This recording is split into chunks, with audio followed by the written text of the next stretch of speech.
तो Malik Nasiruddin Mahmud was the eldest son of Iltutmish. He was governor of Bengal. He died in 1229. Therefore, there was the question of successor.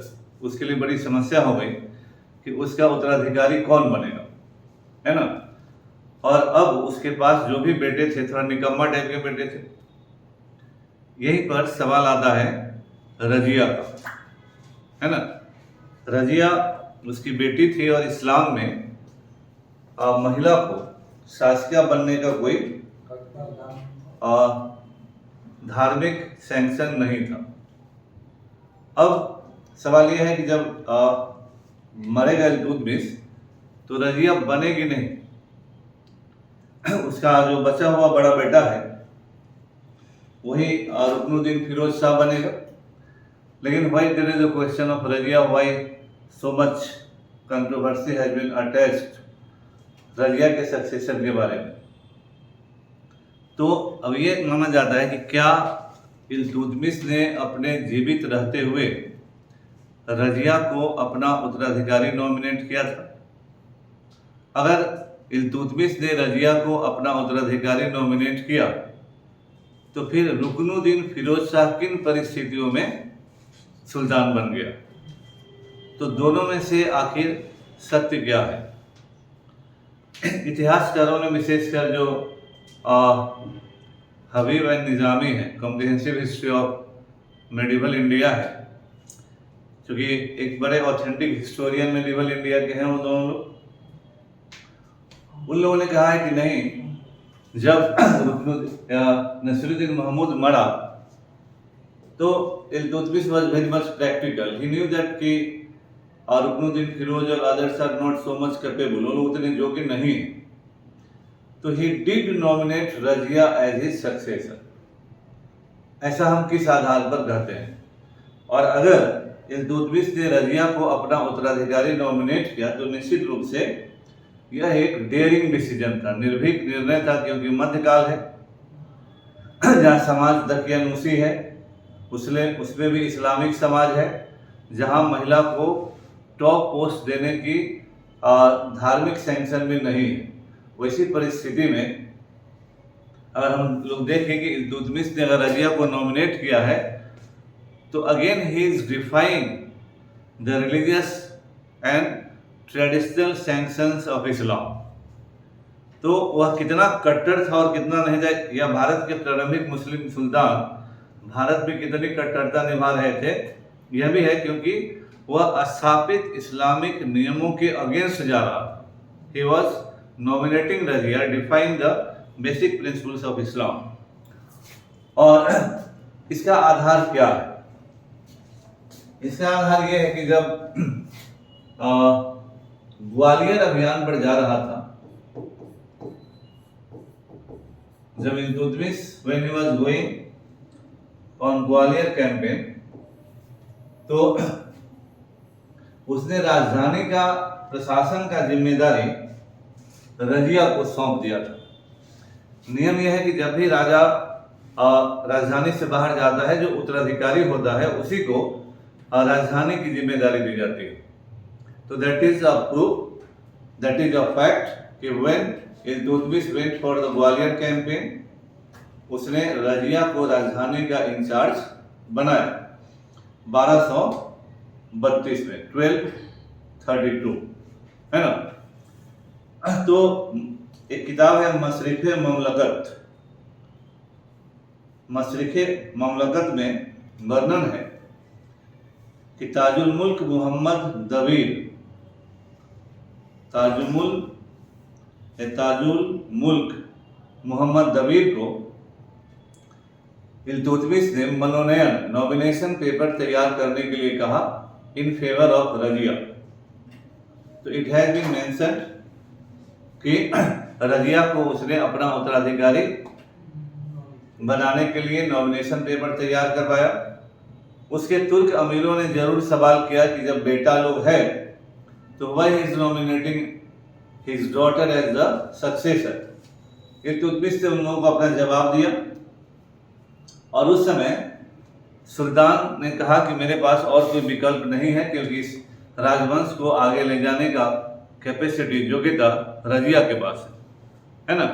और इसी समय रजिया और इल्तुतमिश के संयुक्त नाम वाले सिक्के जारी हुए। तो पहला नंबर, ताजुल मुल्क को जो उसने नॉमिनेशन पेपर तैयार करने का कहा, दैट इज अप्रूव, और उसी समय दोनों के नाम के सिक्के जारी हुए, that is also approve that Razia was nominated successor of Iltutmish. उसे नॉमिनेट किया। परंतु जब सुल्तान की मृत्यु हुई तो इस समय का एक और हिस्टोरियन है मिनहाज।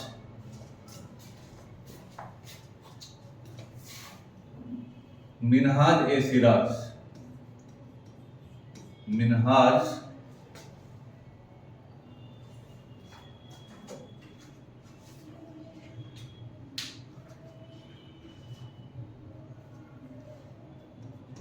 ए सिराज, इसने किताब लिखी है तबाकत ए नासरी। मोटर नहीं हो रहा है, तबाकत ए नासरी।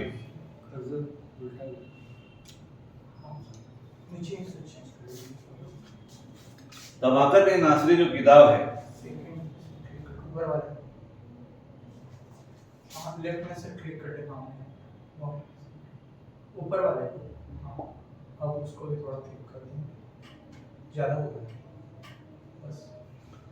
तो वह लिखता है कि जब सुल्तान मरा तो रुकनुद्दीन फिरोज शाह सक्सीडेड हिम। रुकनुद्दीन फिरोज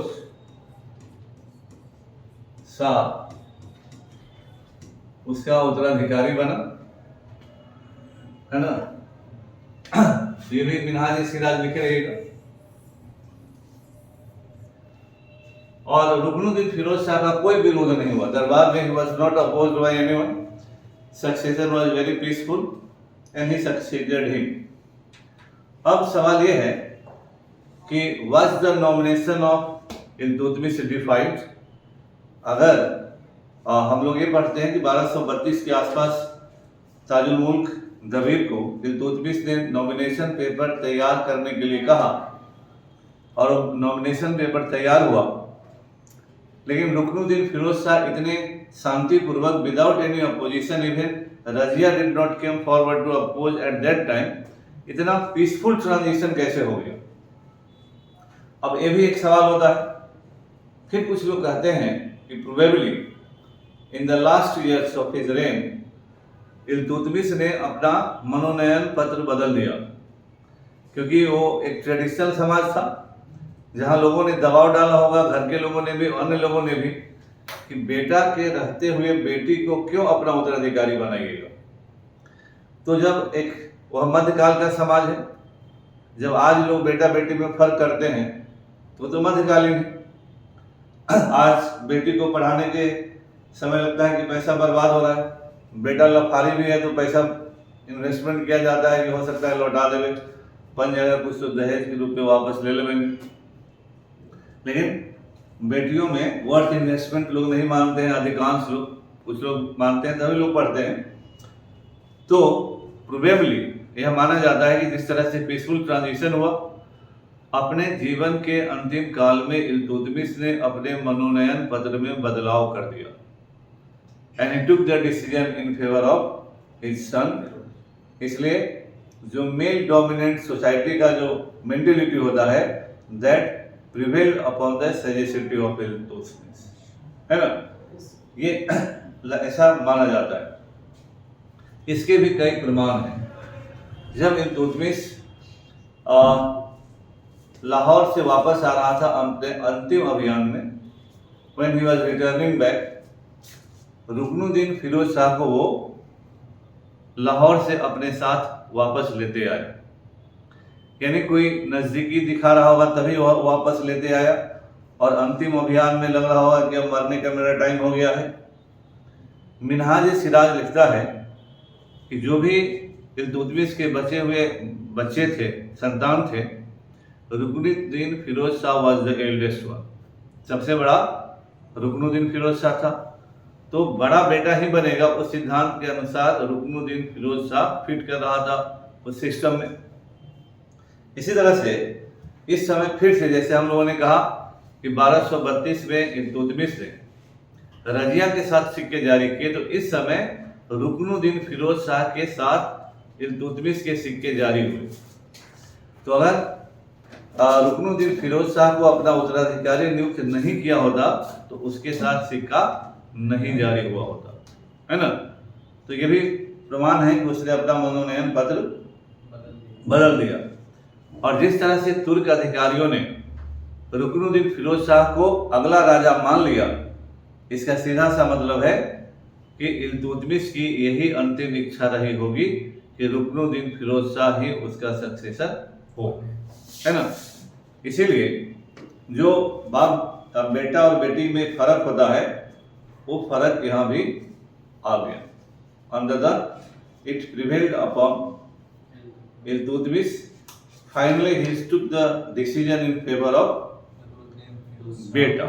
बेटी को साइडलाइन किया और बेटा के पक्ष में उसने निर्णय ले लिया, ठीक है। अप्रैल मई 1236 में माना जाता है कि Ruknuddin Firoz Shah ascended the throne, गद्दी पर बैठा। रुकनुद्दीन फिरोज शाह देखने सुनने में सुंदर आदमी था, बढ़िया आदमी था, सरल स्वभाव का आदमी था, और मिनहाज कहता है ही वॉज वेरी जेनरस, बहुत ही उदार आदमी था। लेकिन जैसे जब कई जगह गवर्नर भी, बदायूं और लाहौर का गवर्नर रह चुका था, लेकिन जब सुल्तान बना तो सारी प्रशासनिक जिम्मेवारियों से बिरेफ्ट, विमुख हो गया और सांसारिक भोग विलास में डूब गया। और उसको लगा कि सुल्तान बने हैं, नहीं आदमी कहता है कि जिंदगी में आए हो तो सारा भोग विलास करिए लो। जो लोग शराब पीते हैं कहते हैं कि जब शराब बना ही है पीने के लिए, तो आदमी जब बने हो तो शराब पी के सब दुनिया का सुख मौज करो, कला भगवान बनाए शराब ना बनाते। रुकनुद्दीन फिरोज शाह को लगा कि सुल्तान बने हैं तो भाई दुनिया का सारा सुख, जो भी व्हाटएवर इट इज, वह उसी में लग गया। इसकी मां थी शाह तुर्कान। शाह तुर्कान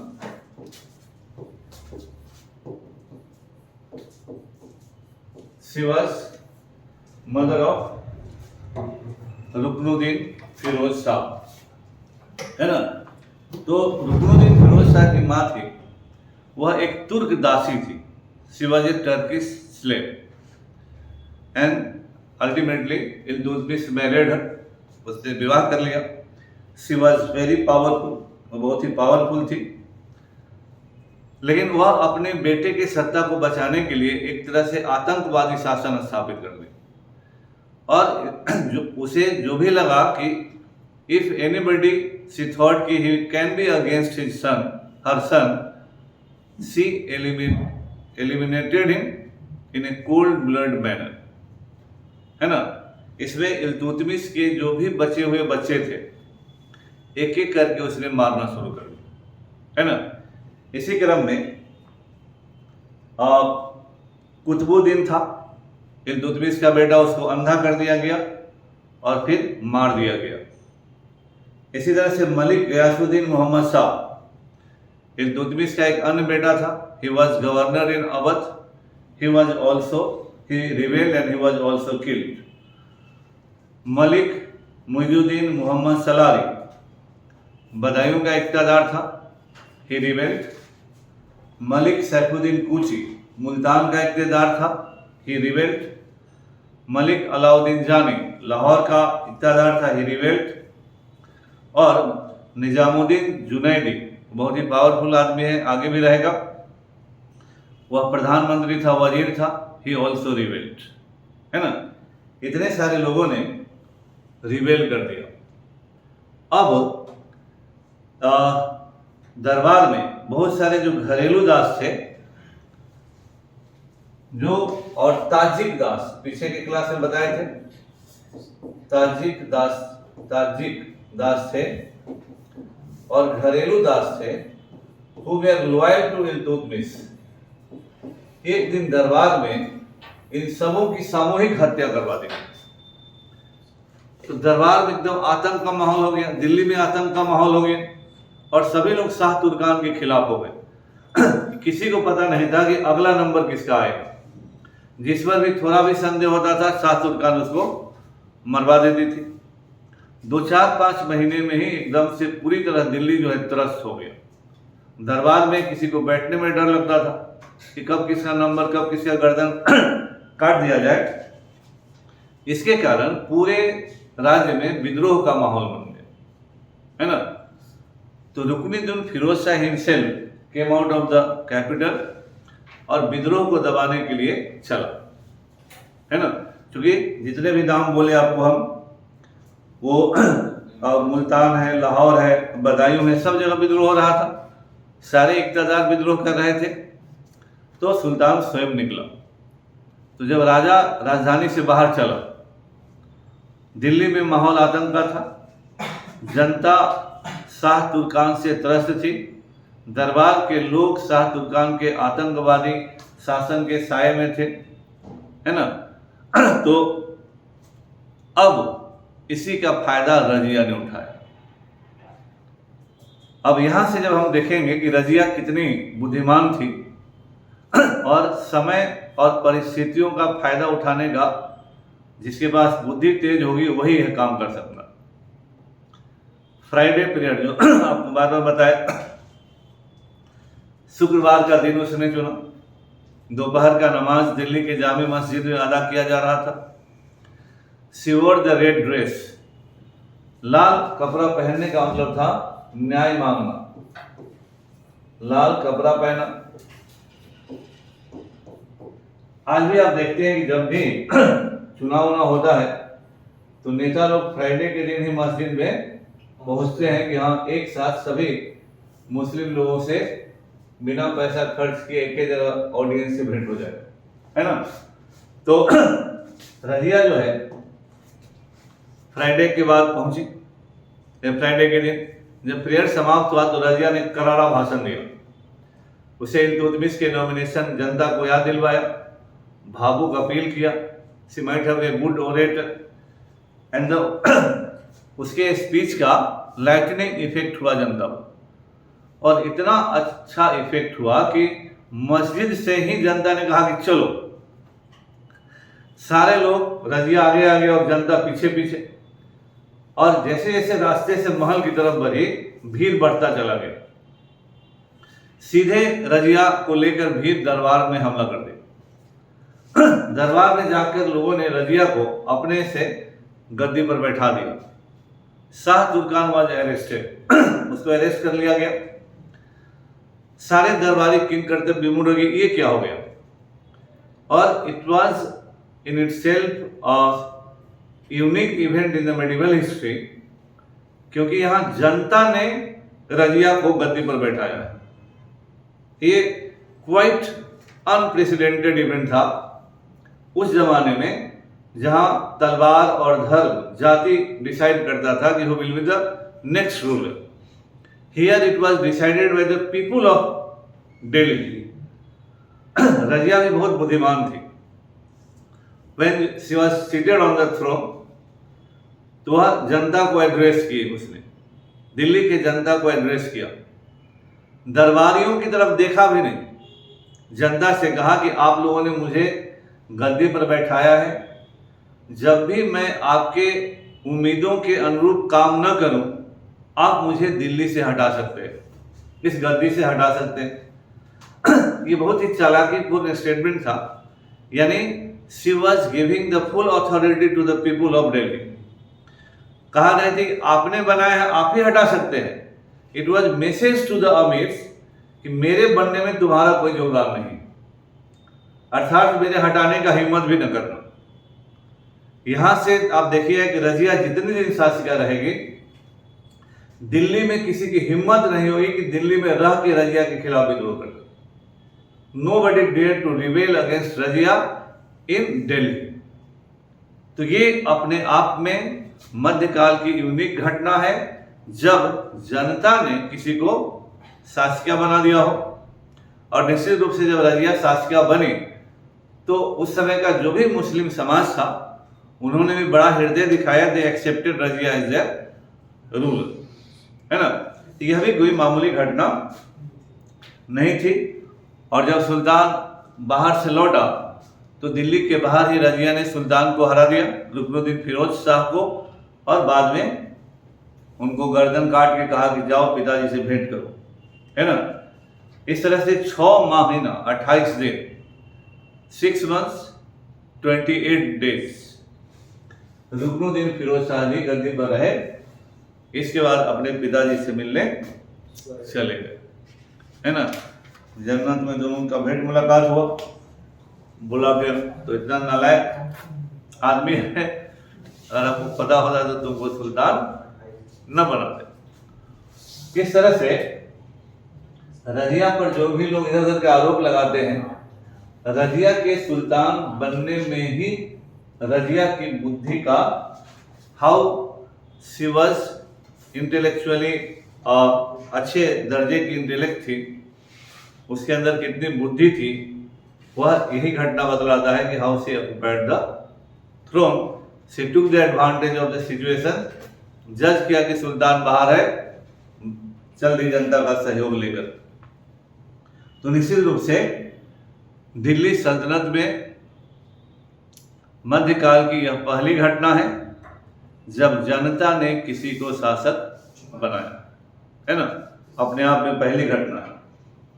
और Razia enjoyed the support of the people throughout her regime, है ना। जनता उसके साथ हमेशा रही। जनता से एक तरह से समझौता भी किया कि कह दी खुलेआम कि अगर मैं आपकी अपेक्षाओं पर खरी न उतरूं तो आप हमें पदच्युत कर सकते हैं, यू कैन रिमूव मी। तीसरी बात कि इल्तुतमिश ने अगर 1232 में रजिया का चयन किया था तो इट वाज अ वेरी सजेशियस डिसीजन, इंटेलेक्ट मतलब ये बहुत ही अच्छा डिसीजन था।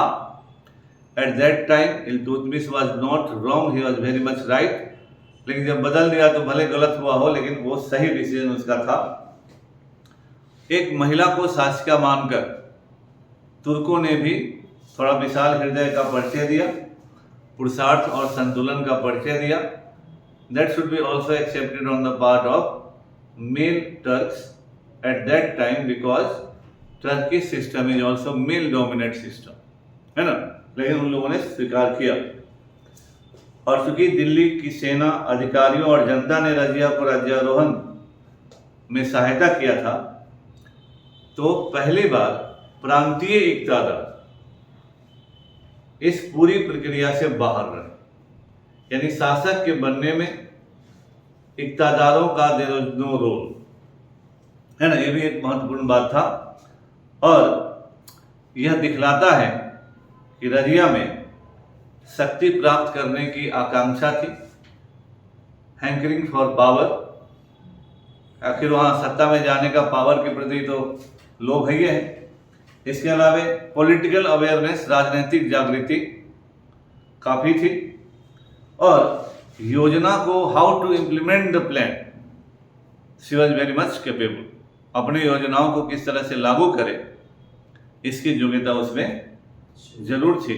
सही समय को चुनना और उसके अनुसार काम करना।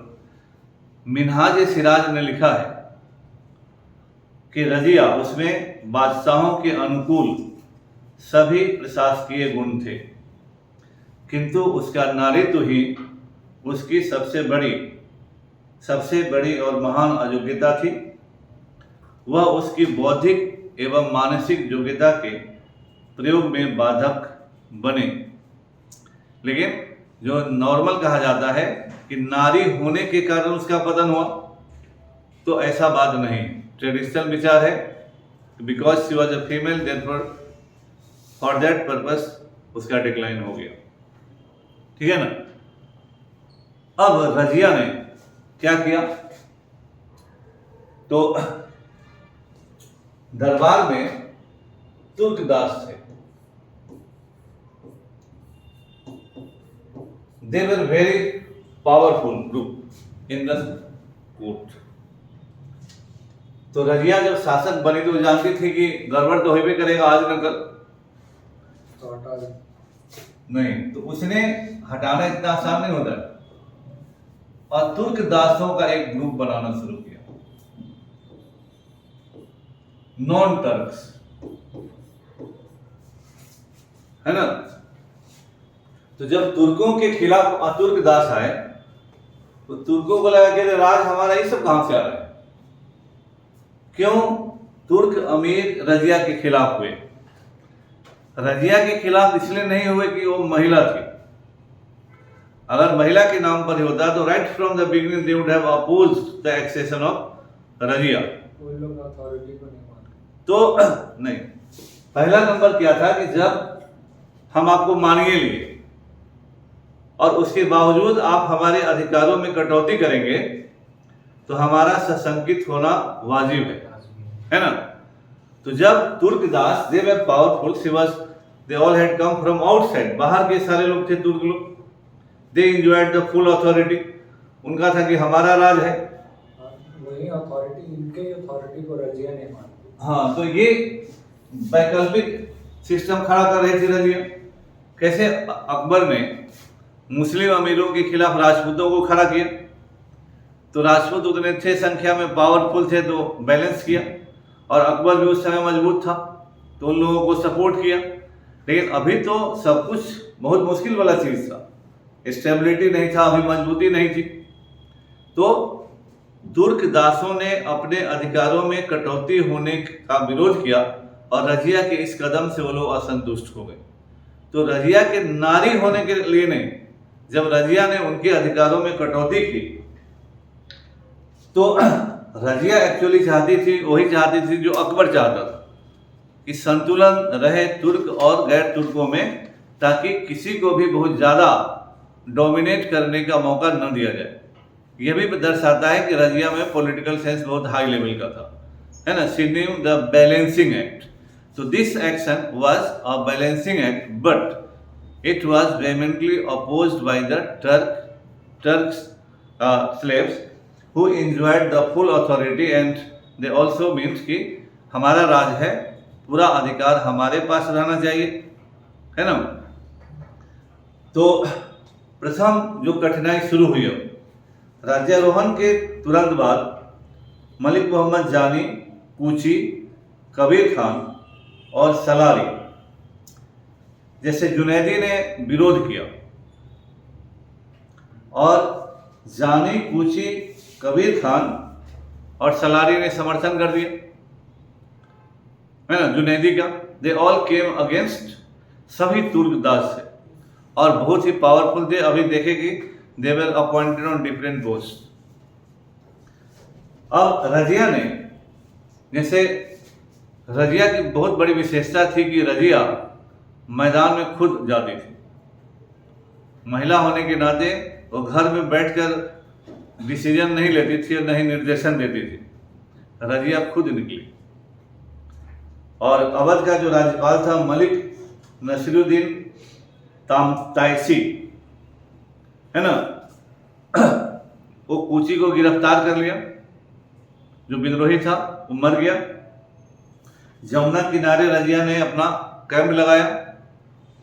रजिया ने सलारी और कबीर खान को कहा कि पहला विद्रोह कर रहे, चल इधर आ जाओ। दो आदमी को मिला दिया। अगेन ये पॉलिटिकल सेंस दिखलाता है कि रजिया में कितनी राजनीतिक बुद्धि थी। वो बुर्का भी नहीं पहनते थे, अभी थोड़ा देर के बाद नहीं पहनेगी, अभी पहनेगी। इसके अलावा कुची गिरफ्तार हुआ and he was killed. Junaidi Sirmaur की पहाड़ियों में भाग गया और वो मर गया उधर। इसके बाद जानी को पकड़कर, मलिक जानी को पकड़कर गर्दन काट दिया गया। अब देखिए, इतना डेयरिंग ये डिसीजन था। मोस्ट पावरफुल तुर्क sardars either they submitted before Razia और they were eliminated।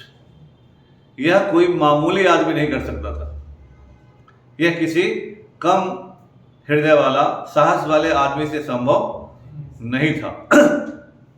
फिर इसमें एक जो समझने की बात है, क्या हुआ कि ये लोग दास हैं, अधिकारी हैं, और कोई सुल्तान है,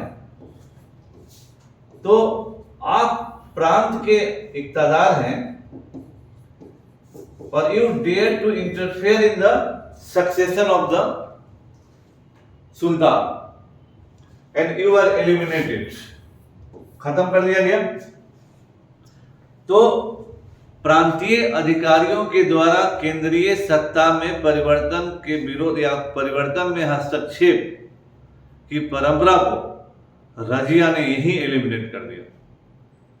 इसीलिए इल्तुतमिश ने हेरेडिटरी मोनार्की का जो सिस्टम स्थापित किया, असल में उसको रॉक सॉलिड रजिया के इस कदम ने किया। इसीलिए 1266 तक इल्तुतमिश का खानदान रह गया, है ना। सुल्तान खानदान के लोग रहे, कंट्रोल भले जो करे, बट इस सिस्टम को जब रजिया ने इन सारे शक्तिशाली तुर्क सरदारों को मिलाया या गर्दन काट दिया, तो फिर रीइंफोर्स हुआ कि इक्तादार sir nobody to interfere in the succession of the sultan. तो उस भयंकर परंपरा को यहीं पर रोक दिया। समझ गए बात। इसके बाद रजिया ने सीरी ऑर्गेनाइज द होल सिस्टम और अपने लोगों को विभिन्न पदों पर नियुक्त किया। रजिया ने मुइजुद्दीन को वजीर नियुक्त किया और उसे निजामुद्दीन की उपाधि दी। सैफुद्दीन ऐबक को सेना का अधिकारी प्रधान नियुक्त किया और कुतुलुक खान का उपाधि दिया। कबीर खान को लाहौर का इक्तादार बनाया। इन सभी नियुक्तियों में राजनैतिक उच्च दर्जे की राजनैतिक समझ थी। इतने ही दिन में लाहौर से लेकर बंगाल तक एवरीबडी सबमिटेड बिफोर रजिया। तो इतने शॉर्ट पीरियड में जिन लोगों ने भी सर उठाया, या तो सर झुकवा लिया या तो सर कलम कर दिया। ये कोई मामूली शासक नहीं कर सकता था। इसलिए रजिया के योग्यता में किसी तरह का कोई संदेह नहीं किया जा सकता। अब हम लोग आते हैं उसके पॉलिटिकल डिसीजंस पर। कैंपेन भी हुआ। पहला कैंपेन रणथंभौर में किया, लेकिन इट वाज असफल हो गया, अनसक्सेसफुल रहा। इसके बाद उसने महल के अधिकारियों को नियुक्त किया। एरो से नीचे की तरफ जा रहा है, देखिए हैं? जो बीच में एरो का साइन है नीचे की तरफ, यस, जस्ट थर्ड नो ये बैक स्टेज का। हाँ,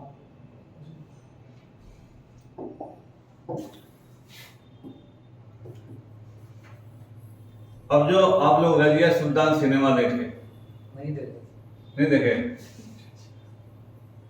सीरियल भी नहीं देखे, तो रजिया सुल्तान जो सिनेमा है वो है धर्मेंद्र और हेमा मालिनी का, है ना। इसी पे बेस्ड है, इसी पे बेस्ड है। कहानी है जैसे आप अलाउद्दीन खिलजी और पद्मावती वाला जो सिनेमा देखे, मजा आएगा। इसमें महल अब उसने अपने ट्रस्टेड लोगों को विभिन्न पदों पर अपॉइंट किया। उसे मलिक कबीर इख्तियारुद्दीन ऐतिगिन आगे चलकर एक रोल पड़े, पहला नायब बनेगा। दूसरा है याकूत, यही है याकूत, धर्मेंद्र जी। इसी से शादी हुई, इसको भेजता मारने के लिए फिर। मलिक जमालुद्दीन याकूत। अच्छा, पद भी जानते रहे। ऐतिगिन जो है अमीर ए हाजिब बना। ऐतिगिन का पोस्ट था अमीर ए, क्या बदल जा रहा है सर आप पूरा टिक नहीं दबाए थे इसलिए। अमीर ए हाजिब। अमीर ए हाजिब का मतलब होता है शाही दरबार का वरिष्ठतम अधिकारी, senior most officer of the royal court. Aitigin जो है, याकूत जो है, अमीर ए आखूर, अमीर ए आखूर बना। शाही अस्तबल का प्रधान। इसकी नियुक्ति का विरोध हुआ क्योंकि यह अबिसिनियाई था। He was an Abyssinian. His appointment was opposed. लेकिन रजिया चाहती थी कि उसके साथ ट्रस्टेड, निष्ठावान और विश्वसनीय, फेथफुल लोग, कोई भी चाहता है कि उसका जो शासन हो उसके आसपास के लोग उसके प्रति निष्ठा रखें और विश्वसनीय हो, तो अपॉइंटमेंट करेगा ही, है ना। तो कैसे नीतीश जी अपने मंत्री को हटा के नहीं बना रहे, मुख्यमंत्री के खिलाफ ही बोलिएगा तो मुख्यमंत्री किसी कैबिनेट में रखेगा आपको। तो ये नॉर्मल चीज होता है और इस सिस्टम में तो होता ही होता है। अब यहीं पर बात है कि जब रजिया शासिका बनी तो दरबार का जो प्रारंभिक दौर चला, प्रारंभिक दौर में रजिया ने कुछ लोगों को साथ रखा और जब दरबार में जाती थी तो उसके और दरबारियों के बीच डिस्टेंस होता था। एक पर्दा होता था, रजिया पर्दे के पीछे बैठती थी, पर्दे के आगे एक और आदमी बैठता था, फिर दरबारी लोग बैठते थे। रजिया ने बोला, वो आदमी सुना, उसने दरबारियों को बताया, दरबारियों ने बोला, वो सुना, फिर रजिया को बताया। तो ये बहुत इनकन्वीनियंट होने लगा और रजिया को लगा तो इसमें तो दिने बीत जाएगा हर काम करने में। और इतना सारा जो प्रतिबंध है, तो उस समय तुर्क अधिकारियों को अच्छा लगा कि हम महिला है पर्दे में, तो पर्दे में रहने के लिए आज जब आंदोलन चल रहा है तो वो तो मध्यकाल था, है ना। लेकिन रजिया ने कहा कि it is inconvenient, it is not comfortable. उसने कहा कि हटाओ पर्दा, हम सुल्तान है ना, हम ऑल पावरफुल अथॉरिटी है, I must feel enjoy the authority. उसने कहा कि हम सिंहासन पर बैठेंगे, she sat on the throne. उसने कुबा यानी कोट,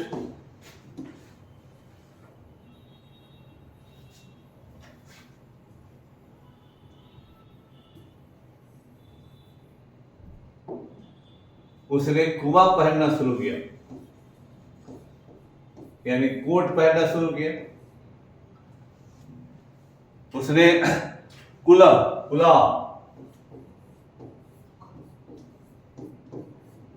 टोपी पहनना शुरू किया, है ना।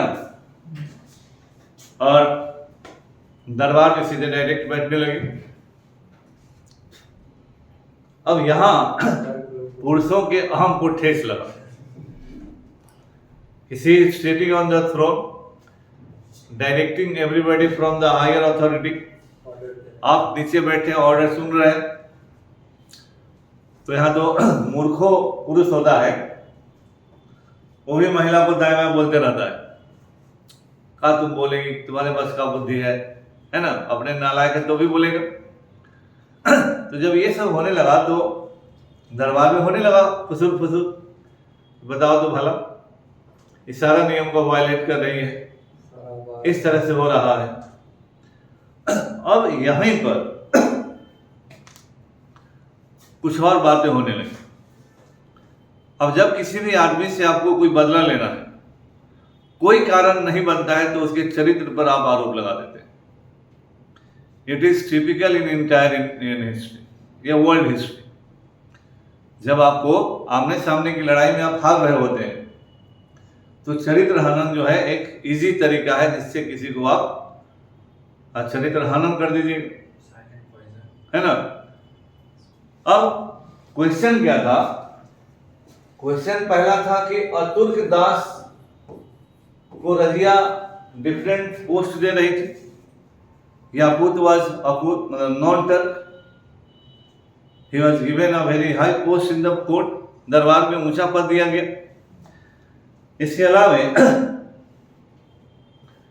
एक था मलिक इजुद्दीन कबीर खान अयाज, उसे हजार मर्दा कहा जाता था। उसको रजिया ने, वो इल्तुतमिश का दास था, और रजिया ने पहले इल्तुतमिश के समय भी, वह मुल्तान का राज्यपाल था, बीच में विद्रोह कर दिया गया, हटा दिया गया।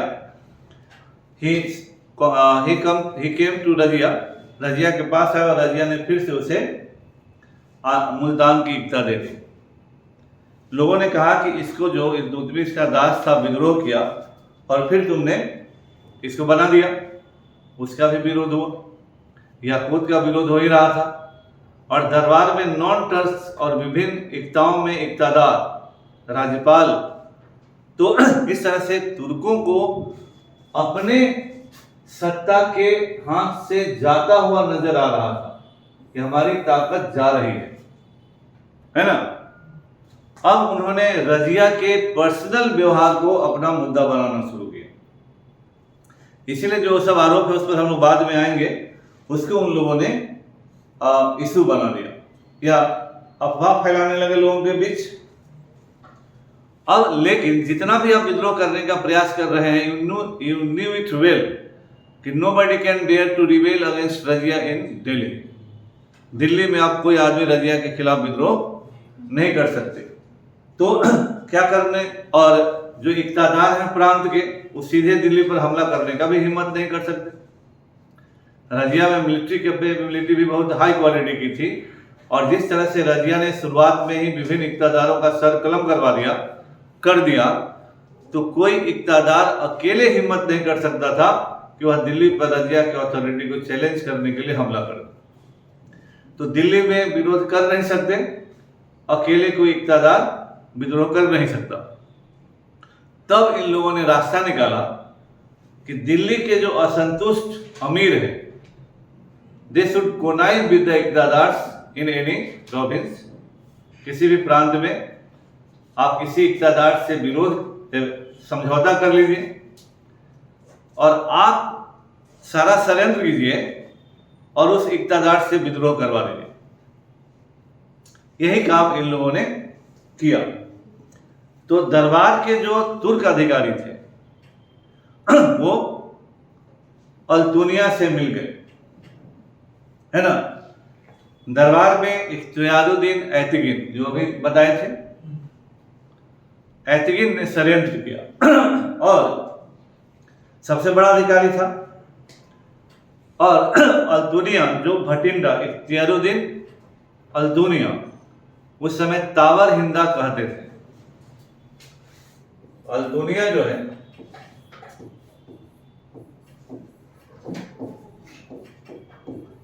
तावर हिंदा,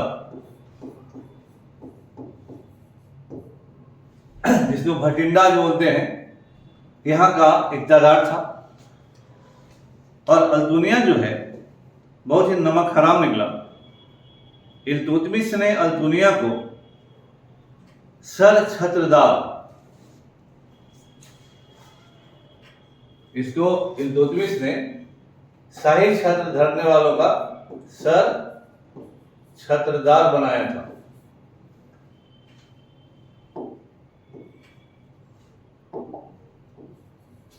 ठीक है ना। शाही झंडा, मतलब कैसे डीएसपी साहब लालू जी का छाता लिया तो गड़बड़ा, हल्ला हो रहा है, लेकिन उस समय इसके लिए अलग से अधिकारी होता था, अलग सिस्टम में था कि जो राजा चलेगा तो, क्योंकि उसका छाता तो बहुत बड़ा होता था, मजबूत होता था, आज वाला छाता था नहीं, तो उसका अधिकारी बनाया था। और रजिया ने, और बाद में बदर का राज्यपाल बनाया, ये दास था, और उसको रजिया ने तावर हिंदा का इक्तादार बनाया। इस नमक हराम को लॉयल होना चाहिए था, क्योंकि for all the promotions he should be obliged to Razia.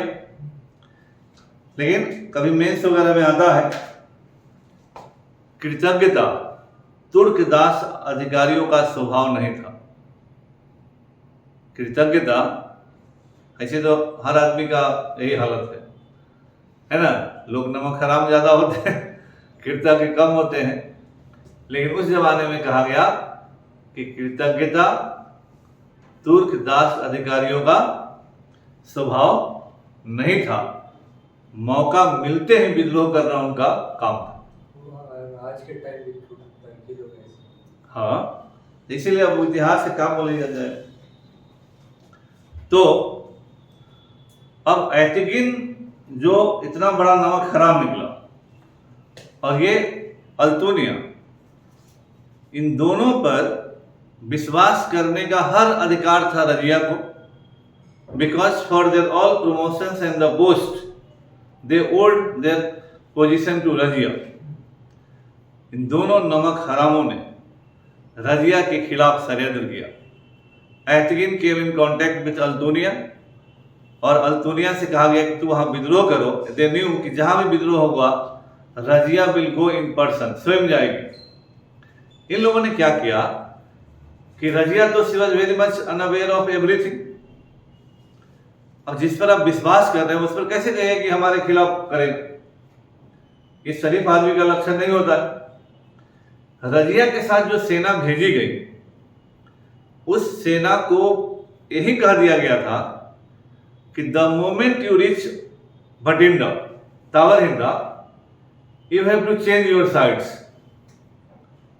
इस सेना को इंस्ट्रक्शन था कि जैसे ही भटिंडा पहुंचो तावरहिंदा, तो जाके अल्तुनिया में चले जाना।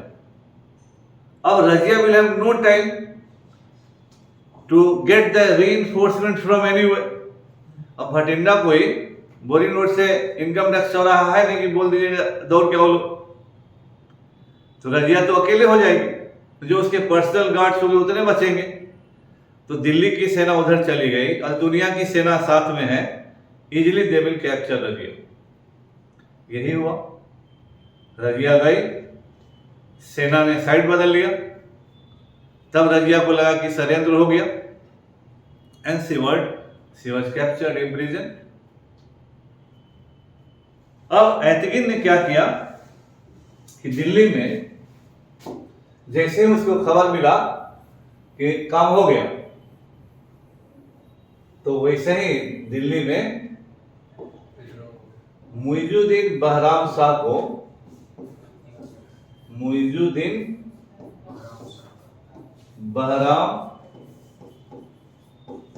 को गद्दी पर बैठा दिया और डिक्लेयर कर दिया कि अगला सुल्तान मुइजुद्दीन बहराम शाह जी हमारे सुल्तान हुए। उधर याकूत को भी गिरफ्तार करके मार दिया गया। याकूत के साथ शादी कर भाग के मतलब वो गए थे उसको मारने के लिए गया था, बट वो शादी कर। I don't know stories, I know history only. हम जो है स्टोरी ज्यादा नहीं पढ़ते हैं, हम जो है ना इतिहास पढ़ते हैं, इसलिए I can tell only history not stories. Etegin जो है ये बना नायब ए ममलकत, deputy to the ruler. Muizuddin Bahram Shah नाम के लिए खिलौना बादशाह हुआ, and the real power will be with the नायब ए ममलकत। This was the Etegin is the first नायब ऑफ दिल्ली सल्तनत। This post was created right here, and Etegin became the first नायब of Delhi सल्तनत, है ना। अब जो है और दिल्ली में इन लोगों ने अपना बांट लिया सब पोस्ट, ये तुम्हारा, ये तुम्हारा, ये तुम्हारा, ये तुम्हारा। और अल्तुनिया को कहा कि उधर रहो, गवर्नर है तो कम है। तो अल्तुनिया सबका बना आधार बदलाव का, और अल्तुनिया को मिला 0। अब अल्तुनिया को लगा कि ठग लिया। रजिया ने इस मौके का फिर फायदा उठाया और रजिया ने अल्तुनिया से ब्याह कर लिया।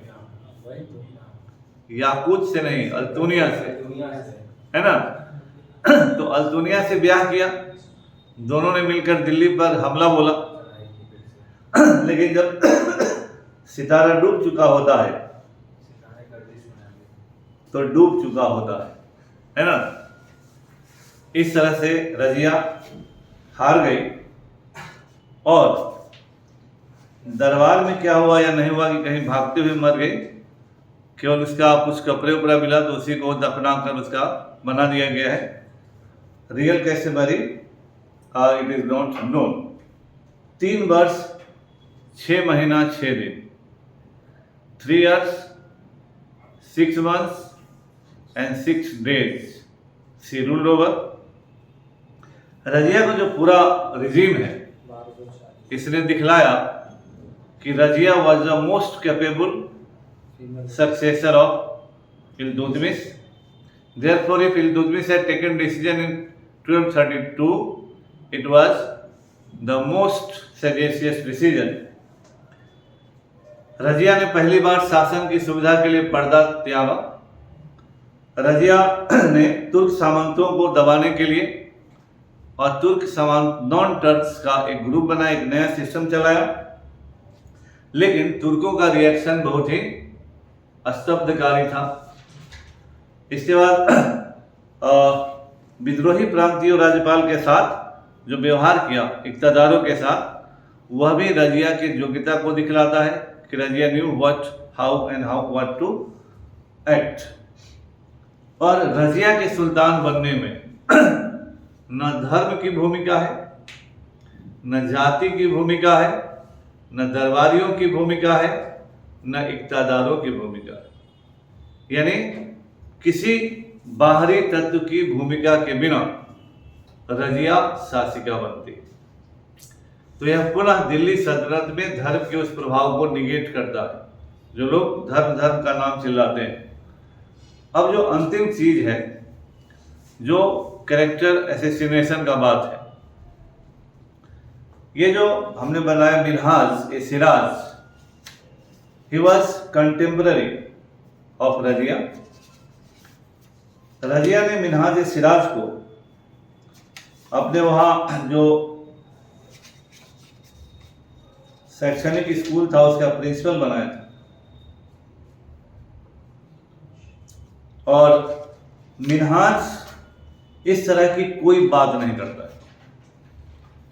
अगर रजिया पर इस तरह की कोई चारित्रिक लांछन लगाए होते और उसमें कोई भी सत्यता होती तो निश्चित रूप से मिन्हाज ने उसको डायरेक्ट या इनडायरेक्ट लिखा होता।